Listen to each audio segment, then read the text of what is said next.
Hello everyone. JW advance 2025 paper 2 का ये sum चलिए सॉल्व करते हैं। The left and right compartments of a thermally isolated container of length L are separated by a thermally conducting movable piston of area A। Setup देखेगा तो ये पूरा chamber thermally insulated है, मतलब कोई भी हीट सिस्टम के बाहर नहीं जाएगा और बाहर का हीट अंदर नहीं आएगा। बट ये जो पिस्टन है वो थर्मली कंडक्टिंग है, मतलब लेफ्ट और राइट जो भी कंपार्टमेंट है they will attain thermal equilibrium, मतलब temperature at equilibrium is going to be the same for both the compartments। Question आगे पढ़। The left and right compartments are filled with 3/2 and 1 mole of an ideal gas respectively, मतलब left compartment में 3/2 moles होंगे और right compartment में 1 मोल आएगा। Okay. In the left compartment the piston is attached bye a spring with spring constant K and natural length 2L/5. In thermodynamic equilibrium, the piston is at a distance of L/2 from the left and right edges of the container as shown in the figure। अब understand कर कि L/2 पे तेरा system equilibrium पर आ गया, लेकिन spring का natural length 2L/5 है। L/2 और 2L/5 में 2L/5 छोटा, L/2 बड़ा, मतलब स्प्रिंग बेसिकली स्ट्रेच्ड फॉर्म में है। अगर ये स्प्रिंग स्ट्रेच्ड फॉर्म में है तो स्प्रिंग में रिस्टोरिंग फोर्स इधर लेफ्ट की तरफ आएगा। ये रिस्टोरिंग फोर्स होगा K इंटू एक्स और x का वैल्यू होएगा L/2 माइनस 2L/5। इसे इक्वेशंस लिखेंगे तब कैलकुलेट कर लेंगे। तो क्वेश्चन आगे पढ़ ले।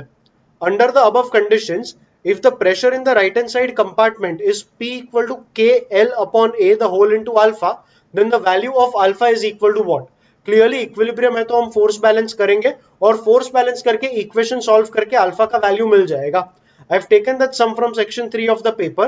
Answer is a numerical value और डेसिमल आया तो 2 डेसिमल प्लेसेस तक इसे हमें राउंड ऑफ करना होगा। सो स्टार्ट कर तेरा बेसिक फोर्स बैलेंस। यहां पर जो भी प्रेशर रहेगा it will be given by PV equal to NRT. तो P वॉल्यूम, मतलब इधर का volume, that will be cross sectional area A into इतना length which is L/2। So V को लिख लेंगे A into L/2 equal to N, मतलब left hand side compartment में N आएगा 3/2, RT को RT रहने दे। तो प्रेशर इंटू एरिया, प्रेशर ही चाहिए था बट प्रेशर इंटू एरिया करेंगे तो फोर्स आएगा, तो प्रेशर इंटू एरिया रहने दे। Pressure into area 2 left right में कट होगा, लेंथ नीचे ले ले तो 3RT upon L becomes pressure into area. 3RT upon L, pressure into area मतलब फोर्स। ये जो फोर्स है लेफ्ट कंपार्टमेंट का फोर्स है on the right hand side, तो इस पिस्टन पे राइट हैंड साइड का जो फोर्स आया that is 3RT upon L। अब इधर जो भी प्रेशर रहेगा that will exert a leftward force on the piston. तो लेफ्टवर्ड फोर्स के लिए इधर का प्रेशर लगेगा। कंपार्टमेंट 1 का प्रेशर भी वैसे ही मिलेगा, पीवी इक्वल टू एनआरटी से। तो P वॉल्यूम मतलब क्रॉस सेक्शनल एरिया इनटू इतना लेंथ विच इज L/2।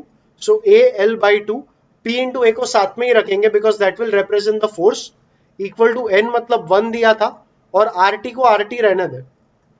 तो P into A becomes RT into 2 upon L। So 2RT upon L और ये तेरा बन जाएगा फोर्स। ये लेफ्ट कंपार्टमेंट का प्रेशर था, तो ये जो फोर्स बना it will be the left compartment का force on the piston on the left hand side. तो ये लेफ्ट हैंड साइड का जो फोर्स मिला ये मिला 2RT अपॉन L। एडिशनली मैंने कहा कि स्प्रिंग का एक रिस्टोरिंग फोर्स रहेगा जो कि लेफ्ट में रहेगा और ये रिस्टोरिंग फोर्स बनेगा K इंटू एक्स। एक्स मतलब स्प्रिंग का extension, that will be L/2 minus 2L/5। So L/2 minus 2L/5 simplify करेगा तो 5L minus 4L the whole upon 10, that makes it L upon 10। So KL upon 10 एक और additional force आएगा left hand side में, KL upon 10। अब equilibrium है तो सारे फोर्सेस आपस में बैलेंस्ड रहेंगे, मतलब rightward force that is 3RT upon L that should be equal to leftward force which is 2RT upon L, जो कि ये वाला फोर्स था, this force that was 2RT upon L plus KL upon 10 that is the spring force. So 2RT upon L plus KL upon 10। 2RT upon L को left में ले ले, so we have KL upon 10 is equal to 3RT upon L minus 2RT upon L, मतलब RT upon L। इसे फिलहाल equation 1 mark करके रहने दे। इन्होंने कहा कि pressure in the right compartment is P equal to KL upon A into alpha. जो pressure है राइट हैंड साइड के कंपार्टमेंट में वो यहां से मिलेगा। We already had PA equal to 2RT upon L, तो P बनेगा 2RT upon A into L. So pressure will be KL upon 10 is RT upon L. So you can write RT upon L as KL upon 10. So we have RT upon L, तो 2 upon A बचेगा, multiplied by KL upon 10. So KL upon 10. So pressure finally बन गया KL upon A into 2 upon 10, मतलब KL upon A into 1 upon 5. If you compare it with the given term, pressure is KL upon A into alpha, pressure is KL upon A into 1 upon 5, तो alpha का value हमें मिल गया 1 upon 5. So the value of alpha is 1 upon 5, that is 0.2. Official answer की देख ले. Yes, 0.2 is the right answer, and with that we have an answer to our question. In my view ये सम काफी आसान था, because ideal gas equation apply करके एक basic force balance करके हमें हमारा आंसर मिल गया.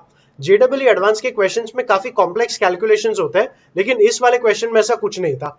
ये सम तुम्हें कैसा लगा कमेंट करके जरूर बताना. वीडियो को लाइक और चैनल को सब्सक्राइब करना. पूरे पेपर का प्लेलिस्ट नीचे डिस्क्रिप्शन में मिल जाएगा, उसे भी जरूर चेकआउट करना. हम मिलेंगे अगले वीडियो में.